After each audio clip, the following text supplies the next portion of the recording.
por su sintonía, amigos. Hoy estamos hablando sobre unas historias muy duras. Hemos titulado este programa Injustamente Acusados y tenemos que hacer la aclaración que uno de los procesos que estamos platicando, este último, precisamente el de Leslie, aún está en proceso y es un tema muy delicado también, y por eso mismo también hemos llamado a la licenciada Carla Lemus. Ella es psicóloga. Gracias por estar con nosotros, Carla, nuevamente. Bienvenida. Yo quisiera que entendiéramos un poquito qué es lo que pasa con las mujeres, no vamos a hablar de Leslie específicamente, sino en general, con las mujeres que están en una situación como la que ella vivió, de violencia, de abuso, con una historia tan fuerte y traumática como la que vivió Leslie, que no es la única, hay muchas mujeres más. Y que seguramente un psicólogo y psicólogos como usted, que a lo mejor puedan trabajar con mujeres que ya están en prisión o que han vivido esta situación, pueden entender qué está pasando por sus mentes. Coméntenos un poquito, por favor. Mire, es especialmente importante que nosotros entendamos que ante todo esto se llama violencia contra la mujer. Y lo señalo así porque es una estructura clara que tiene. La violencia contra la mujer tiene sus razones de ser, tiene su razón porque se presenta. Y en situaciones como la violencia contra la mujer, nosotros hablamos de un continuum de violencia y de un círculo de violencia, inclusive ahora cambiamos el término y hablamos que el círculo se limita. En cambio, cuando nosotros hablamos del ciclo de la violencia, nosotros vamos a entender que hay fases, y en estas fases la violencia se va presentando de formas distintas. No hay un lugar específico donde comience, son 4 etapas de que se hablan. Se habla la etapa de acumulación de tensión, que en la literatura se describe muy bien como aquel momento que uno tiene que vigilar cada cosa, cada comentario para que dice. Para que no estalle. Para que no estalle, exacto. Y luego viene la explosión. Ahora, la explosión, el problema que tenemos en nuestras cabezas es que entendemos la explosión únicamente como manifestación de violencia física. Sí. Y la explosión puede ser el hecho de que se lleve toda mi ropa y me deje en la casa desnuda porque cree que yo estoy teniendo otra relación. Ahí no me ha puesto una mano encima, pero me está violentando. Puede ser un insulto, puede ser privarme económicamente o inclusive puede ser una violación.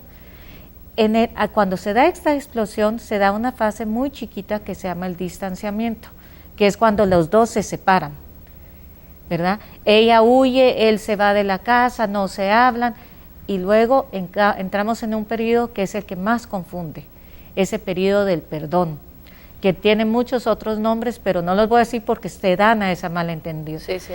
Pero ese periodo de perdón es la creencia de que el hombre con quien yo estoy sí es un hombre bueno. Y va a cambiar. Y va a cambiar. Y fue la última vez que pasó. Y exacto, pero además hay una promesa y hay un hecho real de cambio. Pero el cambio es muy sutil porque abajo de ese cambio hay una amenaza. Y esa amenaza viene siempre acompañada de una palabra que las mujeres debemos estar muy atentas a ella. Y es la palabra pero.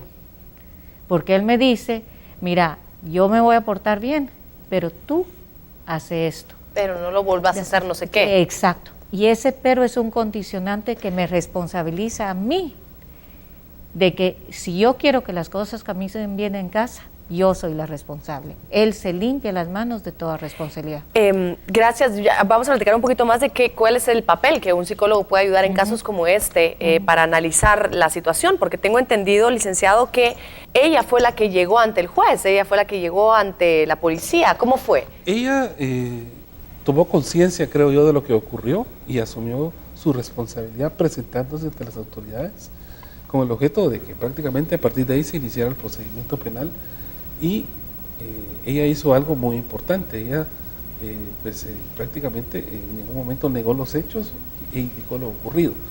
A partir de ese momento creo yo que debe de empezarse a manejar la idea precisamente de lo que estaba mencionando hace un momento, precisamente que este hecho ocurre en un contexto de violencia, ¿verdad? En un contexto de violencia contra la mujer, y esa situación tiene una característica especial, es decir, el mismo Código Penal también establece causas de justificación, ¿verdad?, que pueden utilizarse, y obviamente en estos casos la Fiscalía o las mismas instituciones de justicia deben actuar de acuerdo con el principio de objetividad.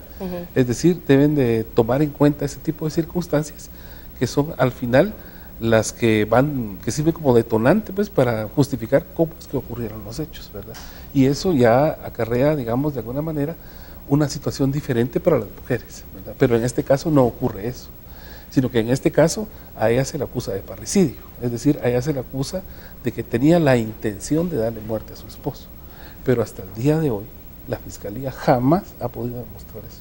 Esa intencionalidad. Exactamente, entonces ya tiene 4 años de estar detenida, se ha repetido 2 veces el juicio, hemos ganado todas las apelaciones, estamos a las puertas de un tercer juicio, el caso está en la Corte de Constitucionalidad y la Fiscalía no modifica su posición, pero tampoco puede probar que exista esa intencionalidad por parte de Leslie de darle muerte a su esposo. Es decir, el contexto de violencia contra la mujer no se toma en cuenta por parte del Estado de Guatemala en este caso.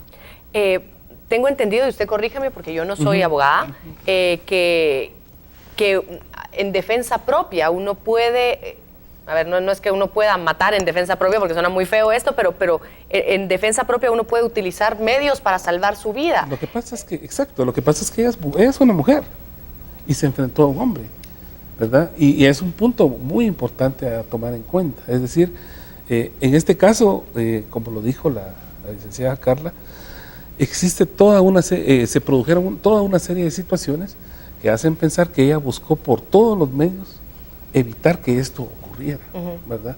Y que el punto culminante o de detonación de la situación, pues obviamente culmina de una manera pues desagradable, pero no es un hecho aislado, sino que es algo que se va dando en el transcurso del tiempo. En este caso, en el juicio, digamos, que nosotros presentamos para defender a Leslie, se presentaron peritajes psicológicos, peritajes psiquiátricos y peritaje de género. O sea, es decir, nosotros tratamos la manera de presentar un caso integral que expresara precisamente que al final en esta situación había no es otra cosa que un caso de violencia contra la mujer. Andrea, es muy común este tipo de, o sea, no me gusta porque la verdad es que no es muy buena la palabra común, pero digo, hay varios casos de mujeres que están privadas de libertad que siguen este patrón también. Sí, y hay que entender que no solo en casos como este, digamos, en el que una persona resulta fallecida, lamentablemente, donde las mujeres se defienden de este tipo de casos, sino que también el caso de María, que hablamos al principio, casos de muchísimas mujeres que son detenidas en las puertas de los centros penitenciarios de hombres porque están tratando de ingresar ilícitos. O sea, las mujeres son llevadas a cometer finalmente un delito por situaciones de violencia que están viviendo. Y eso no quiere decir solo las mujeres que están por un homicidio en estado de emoción violenta o por el parricidio, sino que hay muchos otros delitos que ellas cometen como consecuencia de la violencia que están viviendo y por la utilización finalmente de hombres que están cercanos a ellas. Muchas mujeres están por situaciones de sus convivientes, de sus hijos, de sus padres, de sus padrastros. O sea, generalmente detrás de la detención de una mujer siempre hay un hombre. Yo creo que la palabra pendiente es la prevención del delito, la prevención de la utilización. Hace falta realmente. Ya el ministro de Gobernación ha dicho en distintas ocasiones el nivel de utilización y el incremento que hay de mujeres detenidas y por lo tanto la respuesta es la prevención, el dar información para que las mujeres no se dejen utilizar, generar oportunidades de trabajo para mujeres que viven en áreas marginales de la capital, que ya solo por ser de la colonia Limón o de alguna colonia de estas mal llamadas zonas rojas, tienen pocas posibilidades de trabajo. Claro. Entonces, para nosotras el tema sigue siendo la prevención. Muchísimas gracias por estar hoy con nosotros, por compartir su experiencia, el trabajo que ustedes realizan. Y a usted, muchas gracias por siempre estar pendiente de nuestro programa. Hoy un programa muy denso en el sentido de los casos tan fuertes que hoy hemos hablado. dos de muchos que existen seguramente, no solamente, insisto, de mujeres, sino también de hombres, pero los que más saltaron a la vista son precisamente los de mujeres, y vemos, según la plática que hoy hemos tenido, que hay muchas cosas de fondo, muchísimas, sería para 1000 programas más para hablar de estas diferencias, de qué es lo que hay detrás de una mujer que ha delinquido, etcétera. Esto será para otro programa, pero gracias a ustedes por su atención y por siempre estar pendiente de nuestro programa. Hasta la próxima.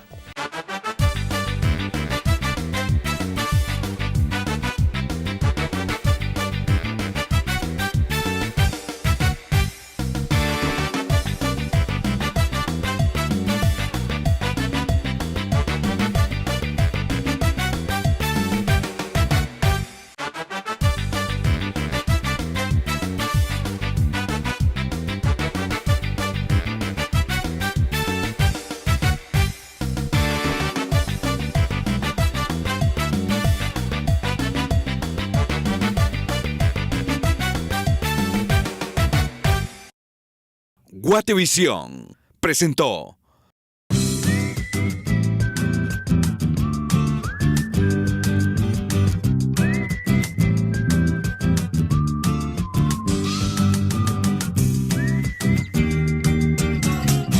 Guatevisión.